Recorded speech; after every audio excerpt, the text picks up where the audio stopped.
Society often tells us a lie. We are told that popularity equals happiness. We are told that having a phone full of contacts and a weekend full of parties means you are winning at life.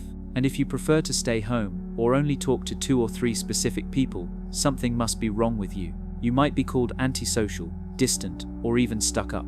But psychology suggests something very different. Choosing to keep a small circle isn't a sign of weakness. It is actually a sign of high intelligence and emotional maturity. It means you have stopped playing the popularity game and started playing a different game entirely. If you are someone who carefully selects who gets access to your life, you likely possess these 5 rare personality traits.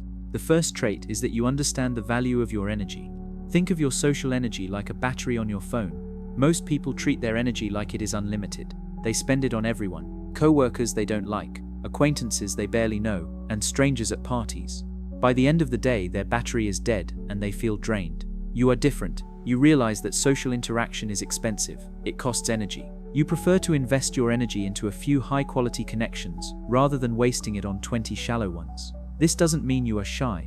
It means you are efficient. You know that a 1-hour conversation with a best friend recharges you, while a 1-hour conversation with a group of strangers drains you. You are protecting your battery for the things that actually matter. Trait number 2 is a bit of a superpower. You can detect fake behavior instantly.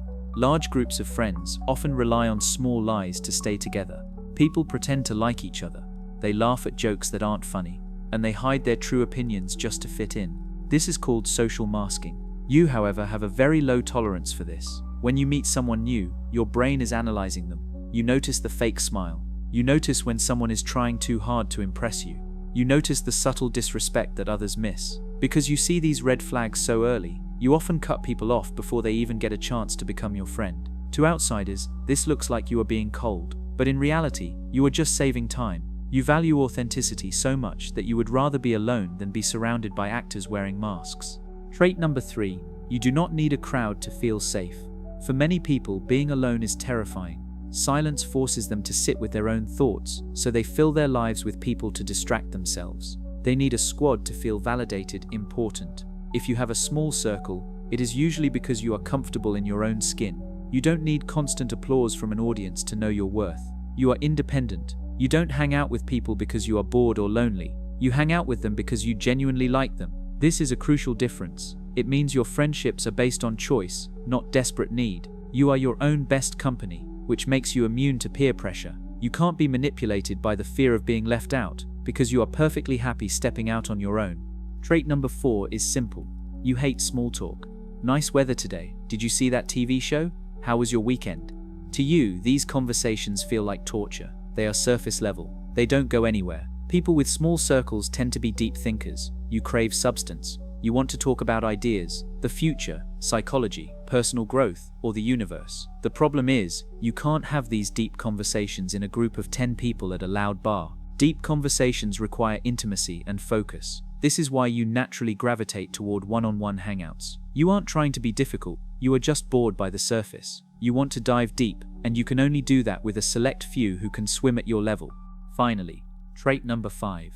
You are fiercely loyal. Because it is so hard for people to get into your inner circle, once they are in, you treat them like family. People with hundreds of friends often have very loose loyalty. If one friend is in trouble, they might not be there to help. But you operate differently. Your friendship is a commitment. You take it seriously. If a friend in your circle calls you at 3 a.m., you answer. If they are in trouble, you are the first one to defend them. You are a protector. Because you give this level of loyalty, you expect it in return. And let's be honest, it is rare to find people who can match that level of devotion. That is why your circle is small. You are not looking for fans. You are looking for allies. You would rather have 2 friends who would take a bullet for you than 50 friends who would only take a picture with you.